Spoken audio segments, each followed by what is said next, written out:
Cette capsule vise à replacer l'utilisation du logiciel NVivo dans le contexte plus général des méthodes qualitatives.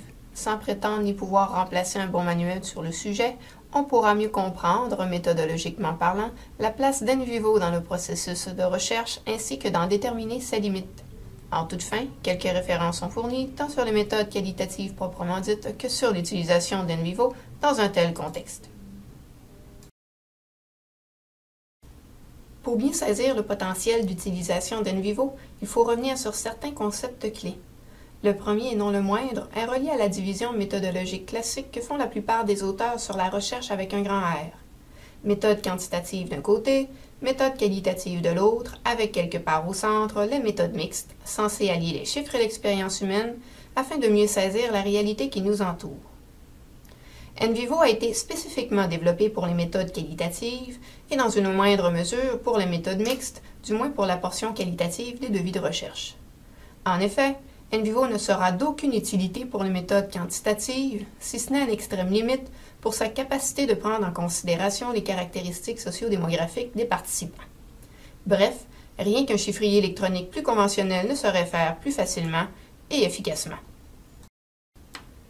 Il existe plusieurs manières de définir les méthodes qualitatives, tellement elles revêtent des formes multiples et fécondes. À tout le moins, on pourra s'entendre pour dire que la recherche de type qualitatif veut découvrir le sens. Le sens de l'expérience humaine, dans ses particularités et sa généralité. Que ce soit pendant un entretien de recherche, au travers d'un texte obscur et oublié, ou alors en assistant à un événement de grande envergure, le chercheur aura toujours à cœur de découvrir la signification de l'objet qu'il étudie. Qu'est-ce que la personne essaie de me communiquer? Que signifie cette phrase? Quelle est la portée de l'événement auquel j'ai assisté aujourd'hui? Ce sont toutes des questions auxquelles le chercheur devra répondre durant sa carrière et généralement, ces réponses sont détenues par ce que l'on nomme le plus souvent les participants. Plusieurs auteurs ont tendance à assimiler les méthodes qualitatives à l'analyse de type inductif, en ce sens que le chercheur part des données qu'il obtient afin d'élaborer des théories qui expliquent le phénomène étudié. Pour ce faire, NVivo peut être d'une aide précieuse afin d'assister le chercheur dans le décortiquage des données originelles, que nous appellerons ici le corpus.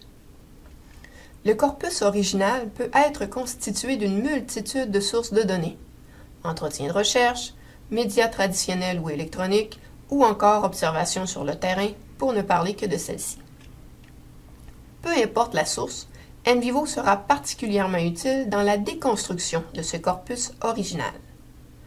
On entend ici par déconstruction l'action de sortir de son contexte un extrait de texte pour le rendre sémantiquement indépendant, ce qui facilitera la création ou l'apparition de catégories, appelées aussi thèmes, regroupant tous les extraits d'un sujet en particulier. Par exemple, dans un projet de recherche portant sur les facteurs de la persévérance scolaire, on pourra graduellement identifier certains thèmes récurrents qui émergent du discours des participants. Soutien de la famille, travail à temps partiel, influence des pairs. Dans le langage d'NVivo, on appelle cela le codage. Lorsque l'ensemble du corpus original a été déconstruit, on peut alors procéder à la recontextualisation.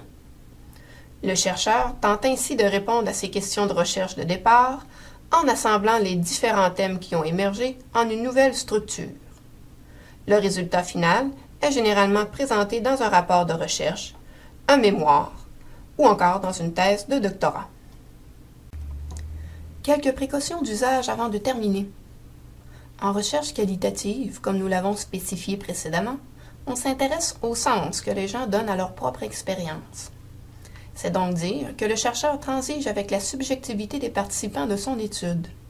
Or, ces mêmes personnes pensent, perçoivent et ressentent dans un contexte et une période donnée. C'est ce que l'on nomme l'intersubjectivité. Il faut toujours prendre attention à cet aspect de la recherche, et à plus forte raison parce que les chercheurs sont eux aussi contraints par leur propre subjectivité et intersubjectivité. On ne parle donc pas ici d'objectivité absolue. En définitive, cette réalité constitue à la fois une force et une limite de la recherche qualitative. Par contre, pour ne pas tomber dans l'imposture scientifique, on suggère toujours de ne pas faire preuve d'un excès de confiance envers ses compétences et capacités de chercheur. Il faut aussi prendre en considération que l'action de décontextualiser et recontextualiser le corpus ne peut que laisser de côté une certaine réalité qui, pour plusieurs raisons valides, ne collait pas nécessairement à notre objet d'étude et qui donc n'a pas été investiguée davantage. Enfin, le chercheur qui se place dans une posture inductive doit prendre garde à ne pas hyper généraliser les résultats de son étude. En bref, comme le disait Descartes, il faut toujours pratiquer le doute méthodique.